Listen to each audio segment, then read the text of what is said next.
Olá, turminha, tudo bem? A nossa aula de ciência de hoje tem como tema energia térmica e calor. Objetivo: entender o conceito de calor e de energia térmica.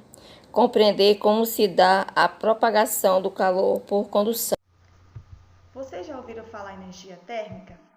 É uma energia que se transfere de um corpo para o outro. Ou seja, quanto mais energia térmica há em um corpo, maior é a sua temperatura. Para determinar a temperatura de um corpo, usa-se um termômetro. Como vocês podem estar vendo no exemplo, esse C quer dizer graus Celsius, que é a unidade utilizada para medir a temperatura.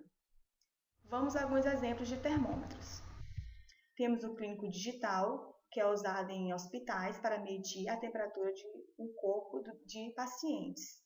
Temos o corporal digital, como vocês podem estar vendo, eu acredito que vocês já viram em alguns lugares, que como a gente está em pandemia, ele serve para medir a temperatura do corpo para que você possa entrar. E temos também o laboratório de vidro, que é usado para medir a temperatura da água.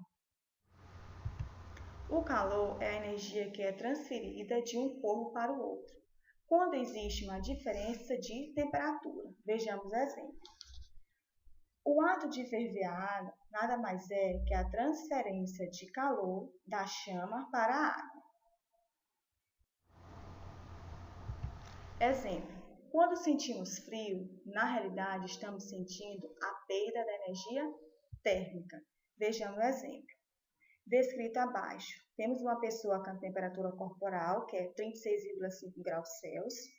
Esta temperatura é ideal para o corpo humano. À medida que a temperatura diminui, aumenta a sensação de frio, como vocês estão vendo no exemplo. Quando dois corpos apresentam temperaturas diferentes, ocorre transferência de calor entre eles, até que os dois corpos atinjam a mesma temperatura. Assim, o corpo mais frio esquenta e o mais quente esfria. No exemplo, o primeiro corpo, que é o do quadrado vermelho, está quente, e o segundo corpo, que é o quadrado azul, que vocês estão vendo, está frio. Ao se tocarem, ocorre a transferência de calor, até que ambos atinjam a mesma temperatura, que é chamado de equilíbrio térmico, como vocês estão vendo no exemplo. Produção e uso da energia térmica.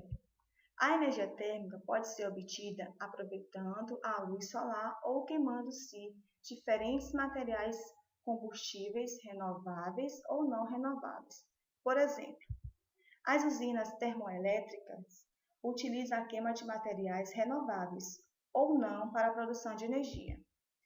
Os painéis solares há a captação de calor solar para a produção de energia.